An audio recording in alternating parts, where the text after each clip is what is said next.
So I'm back with another update to Winhance, my Windows enhancement utility, and in this video I just want to take you through some of the most important changes, so let's get right into it. First off, if you're able to see on screen now, there's a new view mode that's been added to both the Windows apps and features and the external software, and this view mode is called the card view. So in total we've got 3 views now. It's the card view, it's the table view, and then it's the compact view.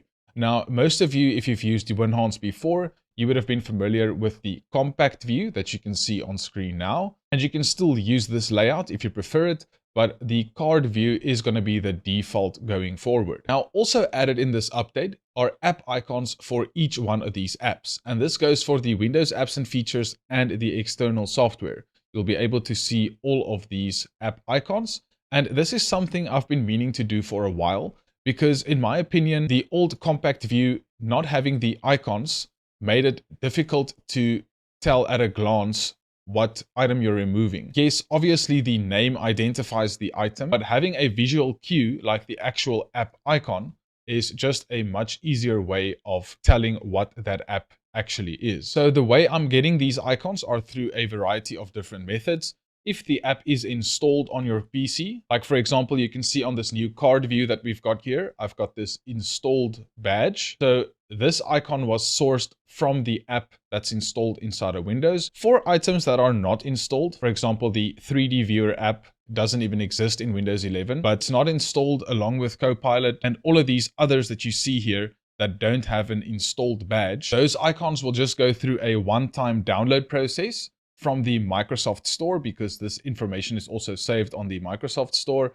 And then for the external software, it's either using icons found on Wikimedia or icons that are available on these specific apps, websites, or distribution platforms. So those downloads will only ever happen once, and then it's saved to disk. It's saved as part of the Winhance program data, and whenever you relaunch Winhance, it's just going to fetch those items that's already saved on your disk. Now, moving on, a new item that's been added in the Windows apps and features section here is the app installer. So this is pretty useful for if you want to install it on Windows 10 or Windows 11, so that you have a way of actually installing the app installer or updating it. And also Wingate is part of the app installer. So if you ever want to update Wingate or the app installer package, you can now do so via Winhance. And with Winhance, if you select an item, you can either install or uninstall it. Now, in most cases, you wouldn't want to uninstall the app installer, but it is still possible to do it. And that also brings me to the next point, which is this warning label right here that tells you that removing this package may cause system instability, so proceed with caution. So in this release, the app installer and then also Microsoft Edge has got this warning. And this is something that was requested by some people in the community. And although the majority of people are not going to see any system instability when they remove Microsoft Edge, for example, it is true that some users might experience some instability. So that's why this warning exists. But most of the other apps here don't really need a warning, because most of them can just be reinstalled again once they've been uninstalled.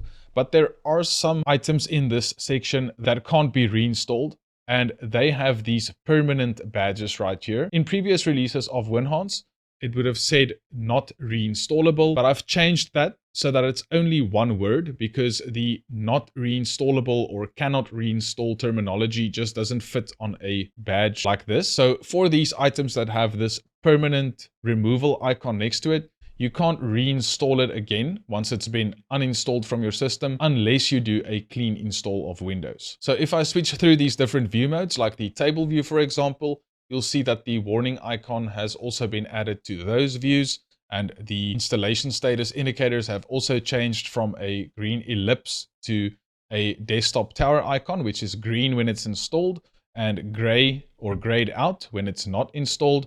And then for the reinstallable items, you can see whether an item is installable again or whether it's a permanent removal. And the same goes for the compact view. So it doesn't matter which view you use. That's personal preference, all up to you. You'll get the same information for every item. It doesn't matter which view you're in. And that's the same for external software. We've got the compact view, we've got the table view, and that's existed before.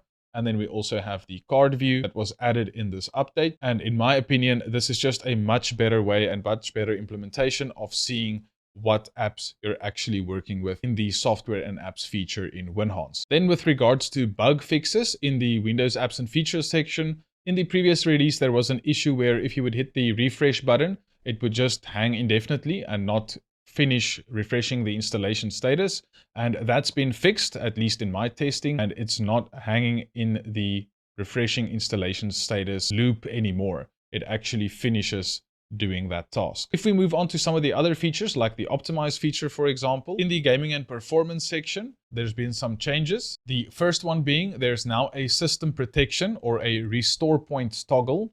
So this toggle allows Windows to automatically create restore points for the C drive. So this is only related to the C drive, making it possible to undo system changes if something goes wrong. So all this toggle does is it either enables or disables system restore on the C drive specifically. And this was also a request by someone over on GitHub. Then in the graphics section in gaming and performance, there was an issue with the way that I added the MPO and hardware overlay settings. So in the previous release, the hardware overlays and the MPO setting was combined, the registry entries. And in this new release, I just split them so that you have more granular control over each one of those settings. In the network section for the DNS server selection setting here, I've also added the DNS over HTTPS entries here. And previously these items were missing, and this was also requested by someone over on GitHub. And lastly, if we go over to the customize section, to the Explorer section right here, in the devices and peripherals section, there's an autoplay setting that's been added. So this allows Windows to automatically open a dialog or run programs when you insert a USB drive, DVD, or SD card. And by default, this is on in Windows, and I recommend it to be on. Someone requested a toggle for this because they want to disable it. And for those of you who want to disable autoplay, you can now do so from inside Winhance. But these are basically the only visual changes that you'll be able to see in the new release of Winhance, which is release number 26. There's been a lot of other stuff done behind the scenes that you won't be able to see. For example, there's also been many bug fixes in this release. One of those bugs were in the external software. Some of these items weren't detected as installed, although they were installed. And that specifically happened if you installed the item from the Microsoft Store and then launched Winhance, then it wouldn't show as installed. But that's been fixed as well. And a lot of other tiny inconsistencies or bugs have also been fixed. But if you're interested in seeing exactly what was fixed, then you can just look at the release page for this release on GitHub. I'll link it down in the description of this video as well. And then you'll be able to see exactly what was worked on and fixed in this release. And I've already started working on the next release because I really have a big vision for this application. And I appreciate every single one of you's input by reporting bugs or suggesting features that can be added to Winhance. So I really appreciate all of that. And I also just want to say thank you to everyone who hits yes on this support dialogue and then actually goes through and supports the project financially. That helps me to continue developing this project, and it directly helps you, the user of Winhance,